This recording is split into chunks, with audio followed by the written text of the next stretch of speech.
CBI raid வரலாற்றில், இந்திய வரலாற்றில், உலக வரலாற்றில் 1500 கோடி பணத்தை ஒரே மொத்தமாக பார்த்தீர்கள் சொன்ன அது எந்த துறையிலே தான் எங்களுக்கு தெரியாது. இங்க இருக்கிற திருமலர் காந்தியா, இங்க இருக்கிற குமரணி போட்டிருக்காங்க, எங்க உணர்ச்சிகளை தூண்டி விட்டு அடிச்சு கொடுத்துட்டா மறந்துட முடியுமா? அத்தனை ஆங்கில பத்திரிகைகள், அத்தனை ஊழல்களும் புட்டு புட்டு பீகார்ல 10,000 கோடி ரூபாய் சுகாதாரத்துறையில ஊழல் ஊட்டியில் நடந்திருந்த ஒரு மருத்துவ வேக்சினேஷன் சொல்லுகின்ற ஒரு மருத்துவ உபகரணத்தை, மருத்துவ தடுப்பூசி மருந்துக்கு நிறுவனத்தை மூடிட்டு 500 கோடி ரூபாய் லஞ்சம் வாங்கினு சொல்றாங்க. பத்திரிகைகள் யாருக்கும் தெரியாது. கேட்டா டிரைவருக்கு சம்பளம் போட காசு இல்லையா?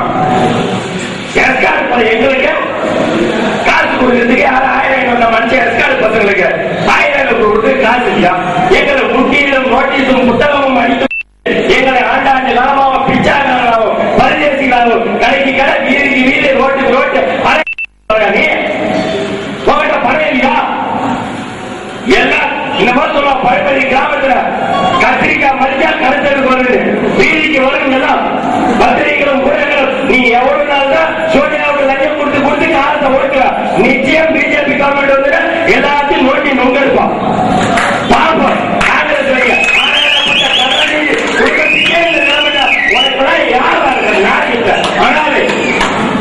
பேசுவதற்கு தமிழ்நாட்டில் ஒரு லட்சம் அமைப்பு இருக்கா?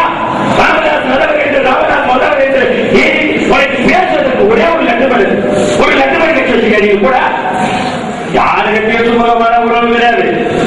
எல்லாரையும் எடுத்தறிந்து பேசுவது, எல்லா சமுதாயத்தையும் கேவலப்படுத்துவது, கொச்சப்படுத்துவது, அவமானப்படுத்துவது தான் தான் உலகத்திலே மாதிரி ஒரு உத்தம புத்தகம் உலகத்திலே யாரும் இல்லை என்று மம்மரையோடு திமுகோடு ஆணவத்தோடு ஒரு தலைவர் திகழ்ந்தான் என்று சொன்னால் அவருடைய அழிவு அன்றையிலிருந்து ஆரம்பமாகிவிட்டதுதான் அர்த்தம்.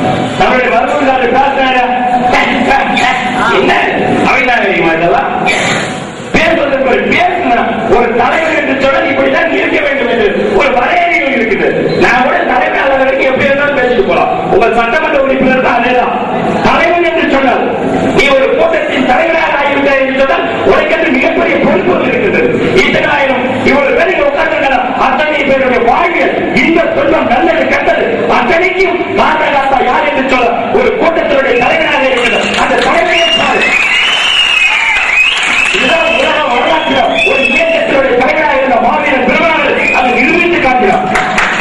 ஒரு நிகழ்ச்சி உங்களுக்கு பெருமாளுக்கு ஆன்மீகத்தின் மீது நம்பிக்கை, அவருடைய தெய்வபக்தி, தெய்வபக்தர், அவருக்கு கடவுள் நம்பிக்கை உண்டு.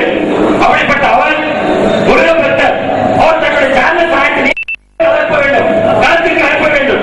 அன்று அவர் ஒரு களத்திற்கு அனுப்புவதற்கான நேரம் 4 நட்சத்திரம் பார்க்கிறார். நேரம் நட்சத்திரம் பார்க்கின்ற பொழுது அவர் அவரை களத்துக்கு அனுப்புவதற்கு நேரத்தால் குறித்துவிட்டு களத்துக்கு அனுப்புகிறார்.